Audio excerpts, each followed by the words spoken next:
brief introduction of Kabir and then we dive with the satsang. So as I said, I come from the house of Kabir. So there is a tradition which is called the Guru Sishya tradition. And some people call it Kabirpanthi tradition. So Kabirpanthi means a people who are following the path of Kabir.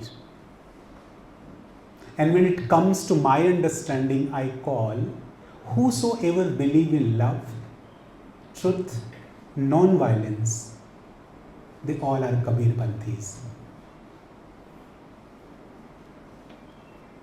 Because Kabir has not defined that sect or tradition. And even if we start understanding the same thing, that's happened with every traditions.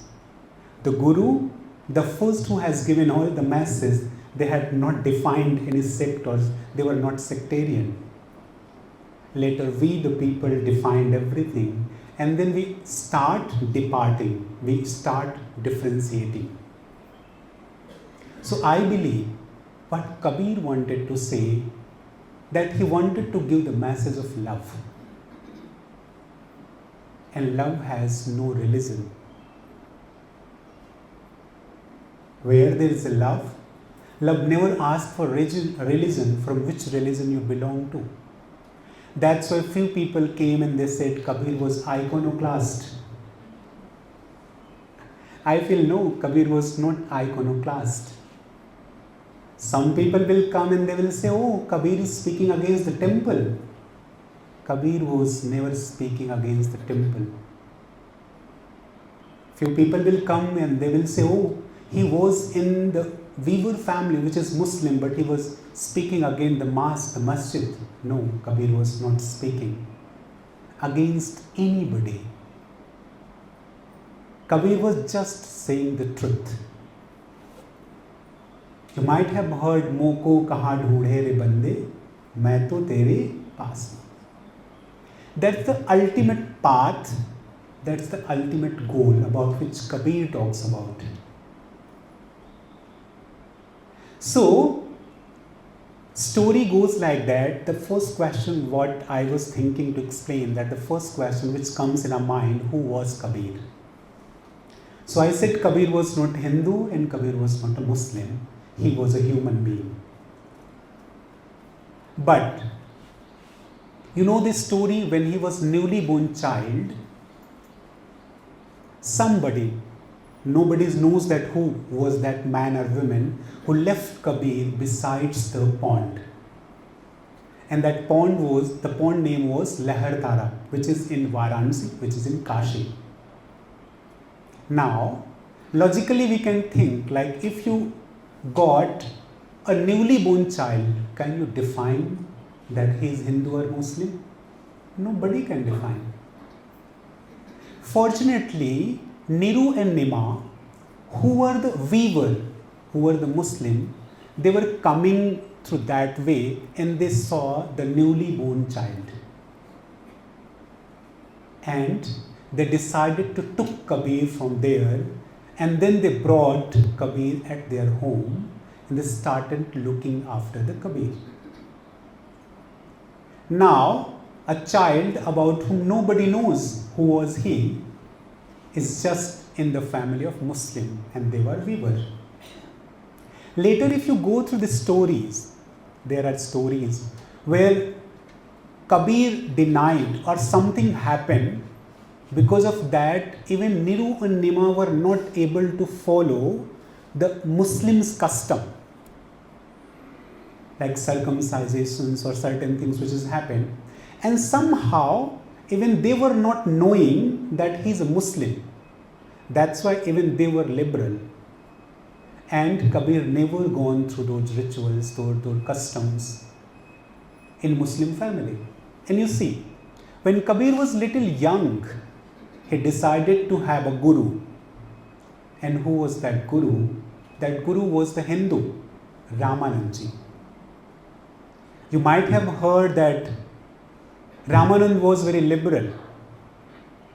Because in Ramanandi traditions, you will find that he had invited every person who is a human being.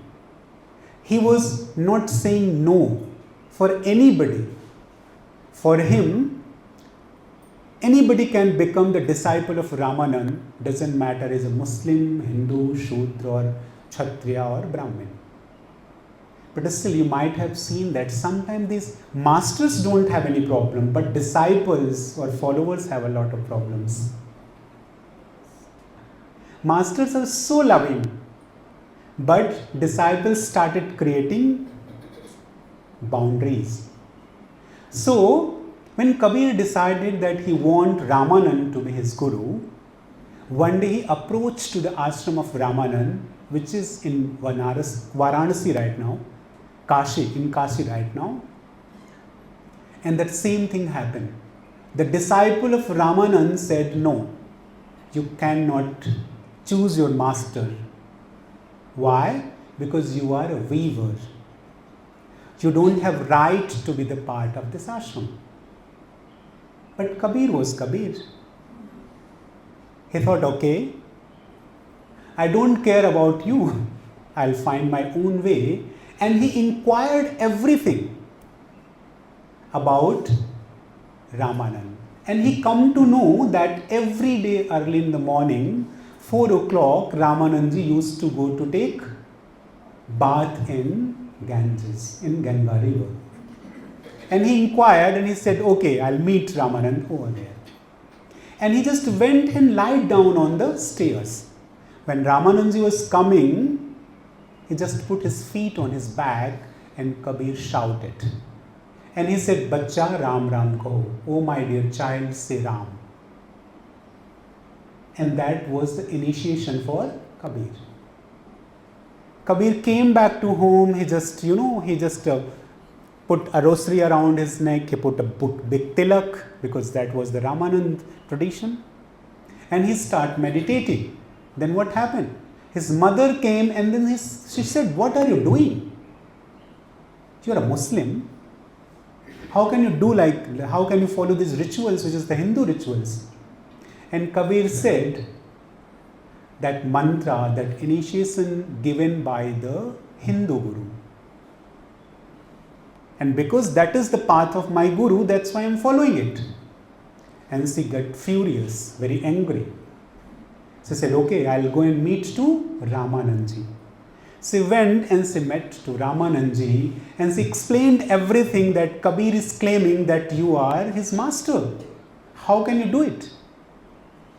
He's a Muslim. And Ramanandji, he said, where? When I have given him initiation, just call Kabir. And then he sent a disciple, he came to call Kabir and Kabir was meditating. When the disciple came and said, Ramanandji is calling you, he just ran from there and he reached to Ramanandji. And then Ramanandji asked a question, what are you doing? When I have initiated you, I haven't initiated you, how can you claim this? And Kabir, so clever. He said, he just told all the stories and he told that even you said early in the morning that Bachcha Ram Ram Kaho. My dear child, say Ram. So you tell me what I know about if the word uttered by the Guru that has become mantra. And though I have accepted your Guru, so the word Ram Ram came from your mouth, that was mantra for me. And my dear Guruji, can you tell me, do you give some other mantra in the ear of your disciples? And he was like, no word. Because he was giving the mantra Ram to everybody. And then he asked a question, does it make any difference when you are saying the same mantra coming close to the ear of person, or you are just uttering aloud? Does it make any difference? And Ramanandji said, okay, you are my true disciple. And this way Kabir became the disciple of Ramanandji. So now you think, who was Kabir? Kabir was Muslim or Hindu? Nobody knows about it.